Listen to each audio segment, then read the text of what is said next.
Hello everyone, welcome to Bleed Electrical. I am here back again with another interesting video on electrical drives. In the upcoming video, we will be covering traction motors. So let's get started.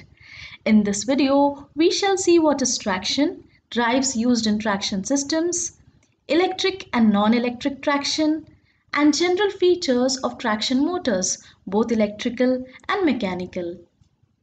So, let us get started. What is traction system? Traction system is nothing but the system which causes the propulsion of vehicle in which the tractive or driving force is obtained from several devices. Now what can be these devices? These devices could be the diesel engine drives, the steam engine drives, or electrical motors.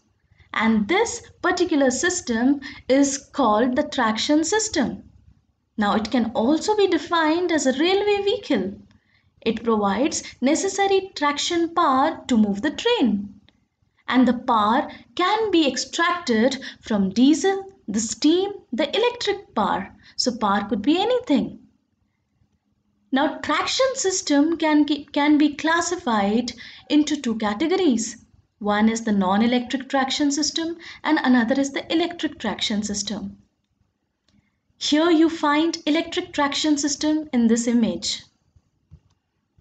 Now, the drives that are used in traction systems are generally the steam engine drive, wherein you use the water, you convert it into steam and use the steam energy in order to have the propulsion of the vehicle. Secondly, you can have internal combustion engine drive. So here you use any of the minerals like oil or gas in order to have internal combustion and you use it for the propulsion of the drive. Then you can have a diesel engine drive. So diesel can be used as a raw material to obtain the propulsion of vehicle. Then you can have a battery electric drive. Here you could have a solar powered vehicle wherein you can extract energy from the sun in order to convert that energy, that PV energy into electricity. That is how the battery electric drive could work. Then you have electric drive wherein you take electricity from the utility lines and give propulsion of vehicle. So these are the several drives used in traction system. Now talking about non-electric traction. So we can take an example of steam engine drive because it's one of the popular non-electric traction used in the ancient times. A traction system that doesn't use electrical energy for the movement of vehicle at any stage is referred to the non-electric traction. That means it's not going to use electrical energy at all. Okay, now the steam engine drive is the best example of a non-electric traction system. And in fact, it was the first locomotive system. It was used before the invention of actual electric traction systems. The steam locomotive systems uses the superheated steam to produce mechanical energy for the movement of the vehicle. So you are extracting mechanical energy from the movement of the vehicle from the superheated steam. Now this may use coal or petroleum as fuel which liberates thermal energy because we want to boil this water, we want to convert it into steam. So for what can be used? For that purpose, coal or petroleum can be used as fuel in order to boil this water and convert it into the superheated steam as stated. So then you get this particular drive, that is the direct steam engine drive. As you see in this particular picture, what is happening? Some raw material is being fed over here, be it coal or some petroleum material. So we have taken, for example, coal. Now this coal is undergoing combustion and because of this thermal energy is liberated, and because this emission of thermal energy, what is happening? The water is getting boiled and getting converted into the steam, and this steam is going and it is responsible for the propulsion of the vehicle, for the movement of this vehicle. So this is how a direct steam engine drive works. Coming to the disadvantages of the Direct steam engine drive, firstly, it has a low fuel efficiency because you can use coal for this, and coal can have a nice calorific value. It could not have a good calorific value. So poor technical performance. So performance is also not achieved properly because a traction motor is meant to start frequently, stop frequently, to take up so many stations, so to apply brakes. So poor technical performance was achieved when they used to use the steam engine drive. Okay, then maintenance of large number of water supply facilities was there because we were using water, and tanks of water was required for this steam engine drive. High maintenance cost was involved. And more important thing was, from where will we get such a lot of water? Okay, we just can't keep transporting water from one place to another. So there has to be a carrier to carry water itself. So it becomes bulky also. So many disadvantages were there when it was the steam engine drive. So talking about non-electric traction, it's not only the steam engine drive, but also the internal combustion engine drive based vehicles that are used for road transportation are also categorized as a non-electric traction system. As well as you now have some modern trains known as maglev trains. These maglev trains are working on magnetic effect, and they are moving the vehicle. There is the movement of vehicle. So this is how you get the non-electric traction systems. Now coming to the electric traction system. Electric traction system is something that is going to involve the use of electricity at some point or the other. So this system includes straight electrical drive, the diesel electrical drive, battery operated electrical drive systems. And in this, electrical motors are used for producing the vehicle movement. So here we use electrical motors. It could be AC, it could be DC. And they are powered by drawing electricity from the utilities, as I have discussed before, or the diesel generators or batteries. So here you have this wonderful example in which you are taking up the electricity from the supply utilities and providing it with a certain converter circuit. You're providing it to your train, and then you have the movement of this vehicle. So here you have electric traction system wherein the use of electricity is involved. Now, advantages of electric traction. It is cheapest. Okay, here you do not need to carry a lot of water with you. You do not need to carry a lot of coal with you. Rather, it is cheaper. It is free from smoke and flue gases because we are not using any petroleum or oil or coal as a raw material. Now, maintenance and repair cost is about 50% of steam traction systems. So, the maintenance is also less as compared to the steam traction system. And it can be started without loss of time. Within no time, the train is going to start.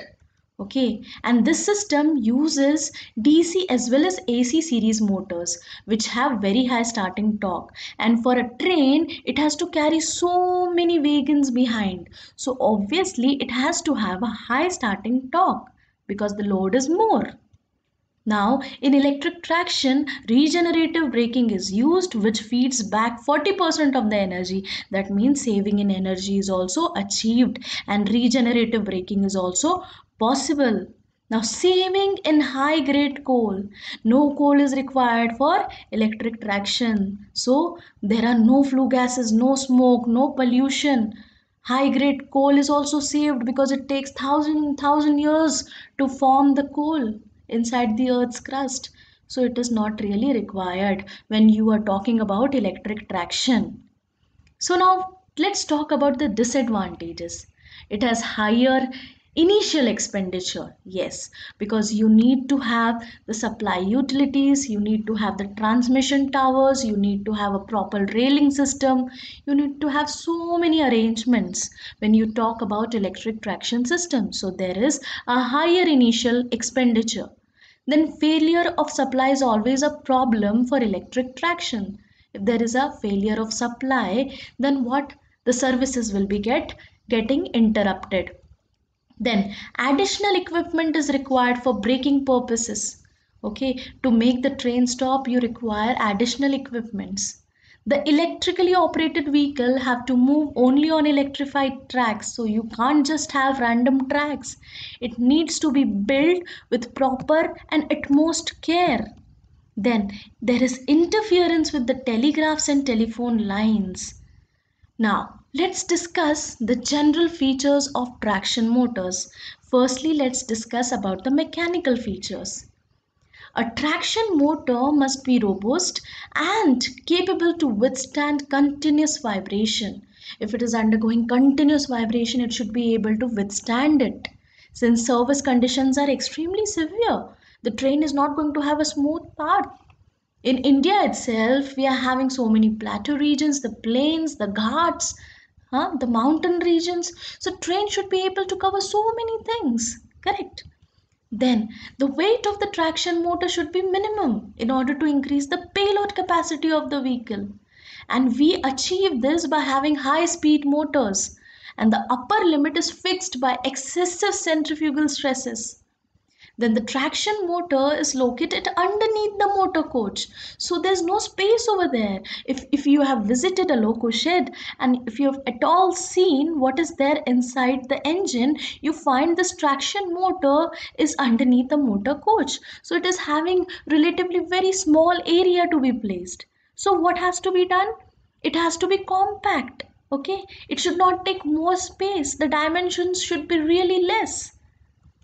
Then the traction motor must be totally enclosed type. It should not be the open one, particularly when mounted beneath the locomotive or motor coach. It is to provide the protection against ingress of dirt, dust, water, mud, because it's going to have unfavorable conditions for the traction motor. Thus, we don't want to have certain kind of a losses because we are using modern technology now, so we are able to have such a lot of advancement in the movement of the traction systems.